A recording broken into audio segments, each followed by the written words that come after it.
I know this is probably the most overused expression in the English language, but what a night in Vegas last night. No pun intended, Nick. Yikes. But no, for real though, Vegas opens up their home debut in the Western Conference Finals with one of the most electric pre-game ceremonies. It was like a shitty Game of Thrones Transformers mashup, but Vegas did what they do best. They put on a show. Yeah, I love how now that Vegas is like a legitimate organization, they decided to kick that shitty half-assed mascot to the curb and bring out an actual legitimate night. They had the Knight there fighting the Iron Bird from Winnipeg. My only complaint is I thought they would have been a little more into the practical effects and done away with some of the laser hologram CGI stuff. Like, it would have been pretty cool to bring a real fucking jet down onto the ice.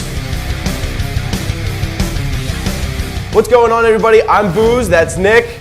The Knights have a chance to do something unbelievable. But first, they got to get through a guy by the name of Dustin Byfuglien.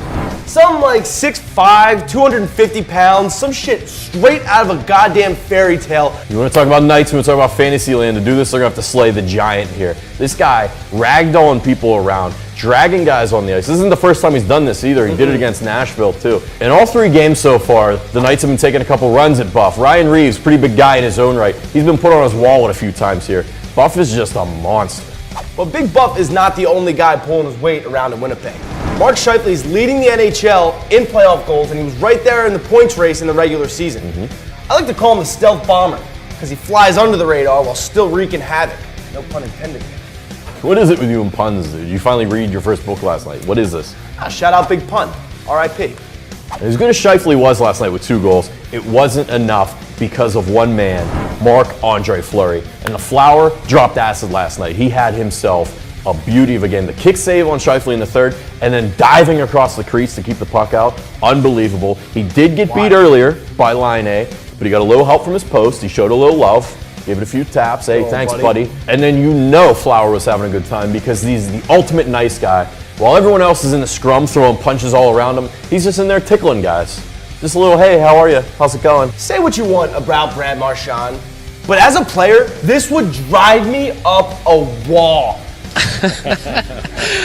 There's cameras everywhere, right? Yeah, sure, it's good for the fans, it's good for the cameras, but as a player, I want prime real estate, Vegas Strip real estate inside of this guy's head. I don't want him taking a shit without thinking about me. And to see Marc-Andre Fleury just out there having a good time, tickling the ear of Blake Wheeler shows that he has no pressure under him whatsoever. Those scrambles around, I felt left out a bit, had nothing to do, and just tried to get involved. It is just disgusting. Listen, you want to talk about something disgusting? Let's talk about the Eastern Conference Finals. The Caps were not supposed to win another game. Now, granted, I picked completely out of spite, and Tampa just decimated everyone else. But here we are. Caps are up 2-1, and I'm starting to see the light. Things are happening to make me believe that this really is there. Your pucks are going in that shouldn't go in. Devontae Smith-Pelly is scoring. Brett Connolly is scoring multiple goals a game. Chandler Tanner Stevenson, whatever the hell his name is, that guy. sniping pucks in there. What is going on? It must be the Caps year. So here we go. Caps in 6, okay? Do you think it's going to work? Do you think it'll work? But finally, Tampa Bay has climbed back into the series. It's 2-1.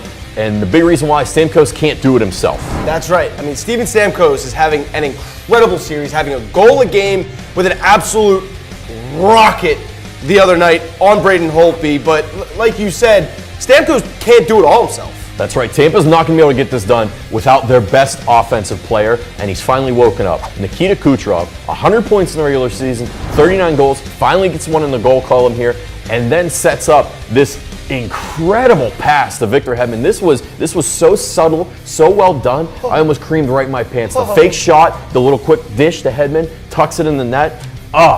But Tampa needs Kucherov to keep producing. He had 0 goals, just 2 assists. He was a minus player in the first 2 games. Finally gets a goal and an assist game 3, Lightning win. He's the key going forward for Tampa. And you have to give credit where it's due. Andrei Vasilevskiy bouncing back after such a shitty performance in games 1 and 2. And then Braden Point starting to come around with this gritty goal, a little bit of puck luck. The puck ends up right between his legs, but he says, oh, fuck it, fires it home right past Braden Holtby. These are the things the Lightning need to do if they're going to want to bounce back and possibly take this series. I still got them in 6. Obviously, you got the Caps at 6. Yeah, Caps in 6. Without Backstrom, too? Wow, look at them go. To wrap things up, the only reason I say Lightning in 6 is, well, I don't think our country could handle a Capitals Knights finals. No, there's no way. Could you imagine our president in Las Vegas for a Stanley Cup final? And then, when he finds out that there's a knight that can chop down foreign countries' jets with a sword, this guy's going to be our new Secretary of Defense in no time.